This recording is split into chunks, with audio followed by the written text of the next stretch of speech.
want to talk about is work. And I can only say this because the reason why I'm saying he worked for companies in other places or worked for himself.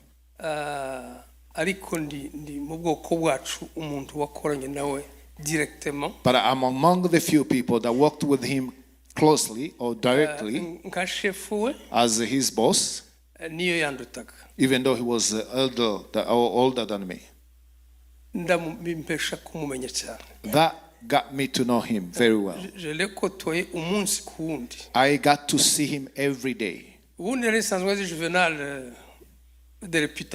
I used to know him as somebody who was very well known,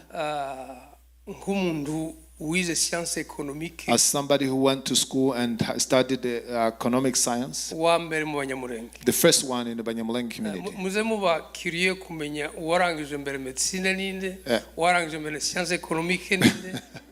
You have to know that who got the first doctor in the Banyamulenge, who finished the first economic science in the Banyamulenge. Dr. Nyambo was the first one. People from Eastem are here. Kadag and others. Vandateba in law school. Rutiliza in chemistry. Engineer civil. Mugabe. Mugabe? No, Mugabe ni medicine. Musaza wa charge w'iwanyu. No, marusha kuri laboratoire. Gustave in civil engineering. Premier engineer civil. It's wonderful to know people who were able to achieve. If we ever had a university with the science, economic science, the big auditorium will be called Juvenal. Because in human history, I'm saying this as a conclude, today we are going to apart, but we have to study like others. Things we are going to talk about the heroes in different fields. And we also have names after as the streets names that you see here with the name. And that's people's history. And also even his country's history. So Juvenal Gasinzira has a place in it.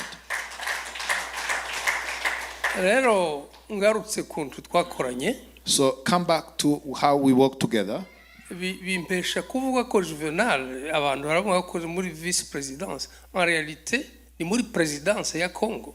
The people say it was in vice presidency in Congo, but in reality it was in the presidency of Congo. Vice présidence ni muri présidence. Because the vice presidency is within the presidency. Donc mwabonye umuvyeyi wakoze muri présidence ya Zaire yahindutse Congo. So you've got a parents who worked for the presidency of Zaire that came to become Congo.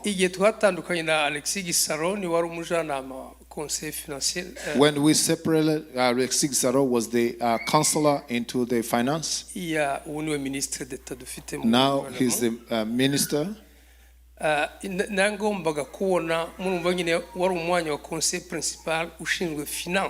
So he was the advisor in the finance. So I wanted to work with somebody from my tribe in the same position because of some reasons. And I couldn't see anybody else. It was Juvenal. Because he had studied the same field. And they also, the one he took over was somebody who went to school the same school in Europe. yo kuja muri uwo mwanya. He was only one who qualified to occupy that position. Ibyo bibakomeza. So that should make you feel strong. So because in particular time they were looking somebody and he was the one who got selected. We worked very well together. He was a very truthful person, a really wonderful counselor. One of the things that kills so many leaders, having advisors who tell you what you want to hear. But a good leader is the one who has a good advisor. Things that you want to hear about and things that you don't want to hear about. And it will help you to make good decisions. He was a very wonderful advisor because he told the truth.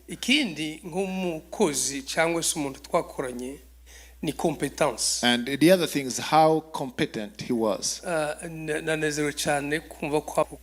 I was very pleased to see, to know that his children also got highest education. Very, extremely competent. You can't repeat it. So I want to talk to young people who are here.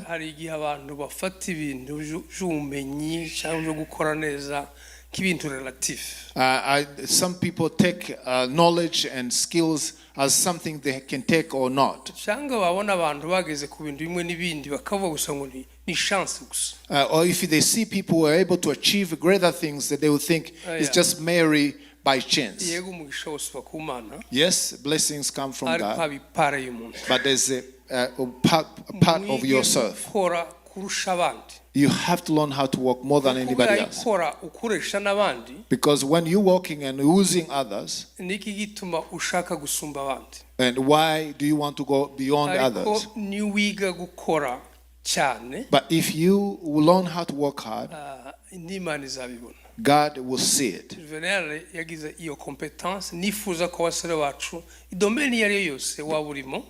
Juvenal had the same competency that I wish all our young people would have. Love to work hard, but also being competent. Any job that you do, you do it with discipline, but also with the strength and competence. And fruits will come from there. After working with him in the vice presidency, when you hear that he was the director of African TV, Africa Radio. It was my own business.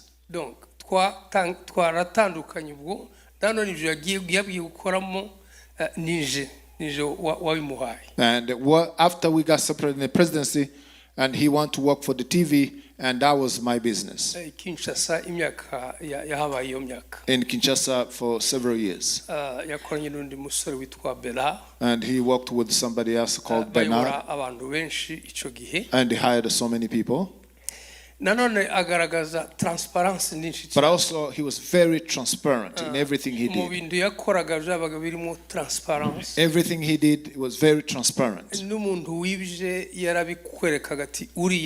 And even if somebody tried to steal money or take away money, he will show you that. If you took all the years together, it's a lot of years in his professional life. I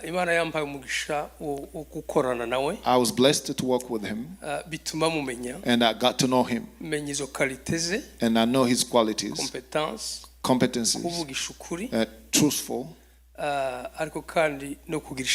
but also zeal of helping people.